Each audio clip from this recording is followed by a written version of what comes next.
What's happening, everyone? Steve here, Cars with Steve, and today we are going to be figuring out how we can set up Android Auto and Apple CarPlay in the 2021 Ford Bronco Sport. Now, this is a very straightforward process. Video should be 5-7 minutes at the very most, setting up either or a minute, maybe 2 minutes of your time, so it's really not that difficult. If you run into any problems, make sure you drop down in the comment section below and let me know. If you find it easy, make sure you smash that like button and consider subscribing with the bell notifications on.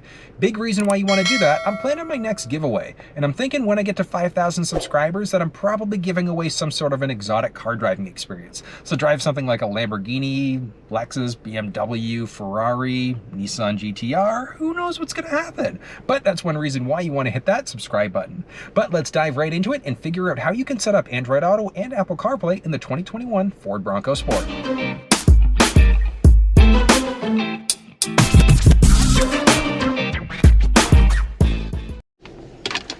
Step number one, what we're going to do is make sure that we take our USB cable, and all we're going to do is enter it into any of the available USB ports. Step number one, really straightforward.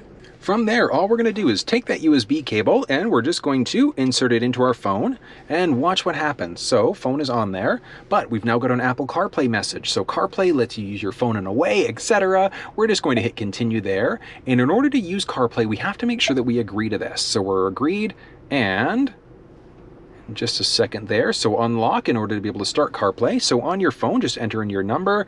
You can use your Face ID, fingerprint unlock, whatever the case may be. But as you can see there, we now have my phone mirrored. So it's really that simple. Another message popped up there asking me that if I want to allow CarPlay to go while my phone is locked. We absolutely want to allow that. And this is the basics, so really neat. We do have the option through the phone in order to be able to change that around. As you can see, we can look at my phone, music, we can go through Google Maps, we can look at my messages, we've got my podcasts, and a number of other things. So LiveX Live, we can play through that as well. Pressing this button on the bottom left is going to act as the home button on your phone, so we can go back to the home screen from there.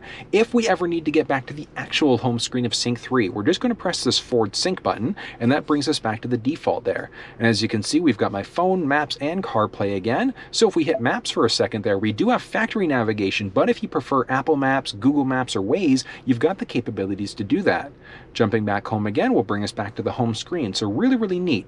Now, one thing may happen is maybe you want to be able to physically charge your phone because you don't have a wireless charging pad available, but you still do need to make sure that you're using the regular system. So in order to make sure that that happens, all we're going to do, go to Settings, we've got Apple CarPlay, and we're just going to turn Apple CarPlay off. So as you can see there, it's now defaulted back to the factory defaults, while at the same time my phone is still actively charging. So really beneficial there. I'm still physically connected over Bluetooth, but we can run off of the factory navigation instead of running off of my cell phone. So really straightforward. And then all we have to do in order to remove CarPlay, we can remove my phone. Yes. And as you can see there, CarPlay is now completely gone, and then just disconnect from there.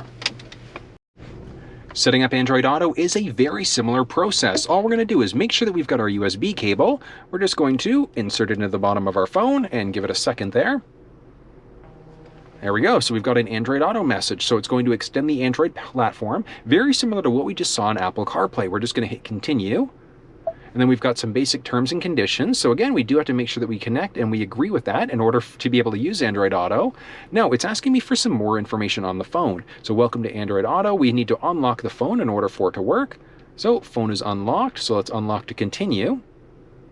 And just a second there. So, oh, wait, what? And we're connected. Really that simple on Android Auto. It's amazing how quick this thing is.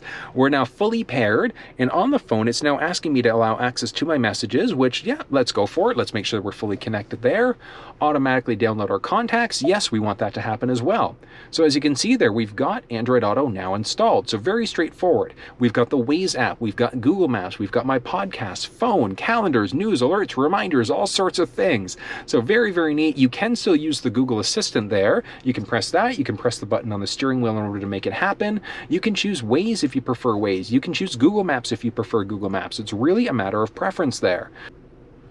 Now you can use Waze if you want to, you can use Google Maps if you want to. Really a matter of preference what map application you use. Very straightforward, all we would do is search for an address in order to be able to use it. Maybe you just want to use regular built-in navigation instead. Very straightforward, very similar to what we saw in Android or Apple CarPlay. We're just going to press the exit button there. And we're just going to search for Android Auto. And as you can see at the very bottom though, so now it's got us in Maps, or we're jumping back into Android Auto. So we can either completely remove my phone, we can turn off Android Auto completely, which is then going to default us back to factory navigation, while at the same time making sure that the phone is still charging. In order to remove the phone, all we're going to do is literally do that. Remove Galaxy, yes, and the phone is now gone. It's no longer connected, but I'm still charging, which is really, really cool. Unplug and you're set to go. Well guys, that was how you set it up, and like I said, it's really not that challenging. If you have any questions, make sure you drop it down below, and like I said, if you enjoy the content, please make sure you give it a thumbs up and consider subscribing. But until I see you next time, make sure you stay safe.